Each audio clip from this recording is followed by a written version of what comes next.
بسم الله الرحمن الرحيم. الحمد لله رب العالمين والعاقبة للمتقين، والصلاة والسلام على سيد الأنبياء والمرسلين. أما بعد، فقد قال الله تبارك وتعالى في كلامه المجيد والفرقان الحميد: أعوذ بالله من الشيطان الرجيم. بسم الله الرحمن الرحيم. وأقيموا الصلاة وآتوا الزکاة وارکعوا مع الراکعین۔ میرے محترم دوستو بھائیو، آج ہمارا ویڈیو نماز کے بارے میں ہوگا۔ عربی میں نماز کو صلاۃ کہتے ہیں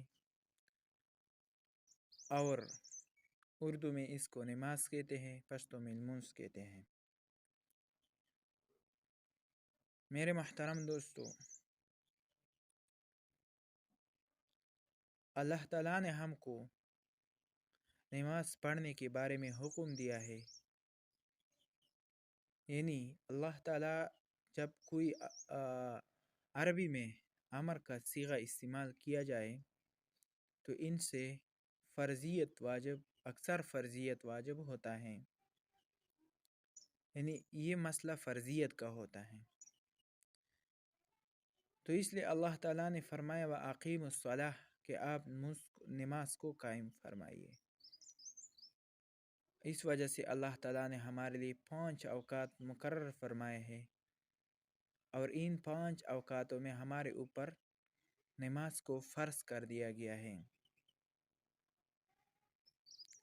لہٰذا آپ حضرات سے گزارش کی جاتی ہے کہ اس وقت میں ہم سب نے کلمہ تو پڑھ لیا ہے لیکن نماز نہیں پڑھ رہے ہیں۔ اکثر لوگ ایسے ہوتے ہیں، تو ماشاءاللہ ان کے لیے تبلیغی حضرات کوشش کر رہے ہیں کہ ان لوگوں کو نماز کے لیے بلایا جائے اور نماز کو ادا کرنے کی طریقہ بھی بتائے۔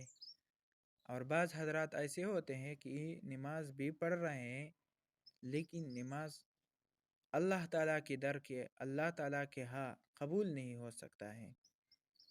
لہٰذا ہمارے اوپر لازم ہے کہ ہم نماز کو بھی پڑھ لیں اور نماز کو اس طریقے سے پڑھ لیں کہ اللہ کے ہاں اور اللہ کے دربار میں قبول و منظور ہو جائے، کیونکہ یہ اللہ کا حکم ہے اور اس کو ایسے طریقے سے ادا کر دیا جائے جس کو اللہ تعالیٰ نے ہم کو بتلایا ہے، اور نبی کریم صلی اللہ علیہ وسلم کا جو طریقہ ہے، ان کے طریقوں سے ہم اپنے نماز کو ادا فرمائیے۔ تو اس وجہ سے اللہ تعالیٰ نے ہم کو حکم دیا ہے کہ آپ نماز کو پڑھ لو، نماز کو ادا کر لو، اور اس کے ساتھ بھی فرما رہے ہیں وَآتُوا الزَّکَاةَ اور زکوٰۃ کو بھی ادا کر لو۔ وَارْکَعُوا مَعَ الرَّاکِعِینَ، نماز کا فائدہ اور نماز کا ثواب تب بھی مل جاتا ہے کہ جب آپ رکوع کرنے والوں کے ساتھ۔ اس سے مراد یہ ہے، علماء کرام اور مفسرین حضرات لکھتے ہیں کہ اس سے کیا مراد ہے؟ اس سے جماعت کی نماز، یعنی نماز پڑھنا ہے لیکن جماعت کے ساتھ پڑھنا۔ میرے محترم دوستو، نماز کا ثواب بھی ملتا ہے، نماز کا ثواب بھی مل جائے گا، لیکن اس طریقے سے پڑھ لے کہ جس طریقے سے اللہ نے حکم دیا ہے، اللہ نے ہم کو بتایا ہے، اس طریقے سے ہم رکوع کریں، یعنی جماعت کے ساتھ۔ جماعت جب امام آگے ہوتا ہے اور مقتدی ان کے پیچھے ہوتے ہیں نا، اور ان کے ساتھ جو اور مقتدی کھڑے ہوتے ہیں تو ان کو جماعت کہتے ہیں، یعنی جماعت کے ساتھ پڑھ لے۔ میرے محترم دوستو، نماز کے بارے میں یہ نہ اس طرح سوچ نہ کر لے کہ یہ بس اللہ تعالیٰ نے ہم کو حکم دیا ہے، نہیں، ہمارے اوپر یہ سوچ لازم ہے کہ ہمارے والد تھا، باپ تھا، محترم تھا، ہمارے لیے بہت سی زندگی میں بہت سی مشکلات کا سامنا کرنا پڑتا تھا، لیکن ابھی وہ اس دنیا میں نہیں رہ گیا ہے اور اس دنیا سے چلا گیا۔ اس کا دادا، آپ کے دادا کے بارے میں سوچ لے، یہ سب کچھ چلا گیا۔ اس کے بعد ایک زندگی آنے والا ہے، اس کو کہتے ہیں آخرت۔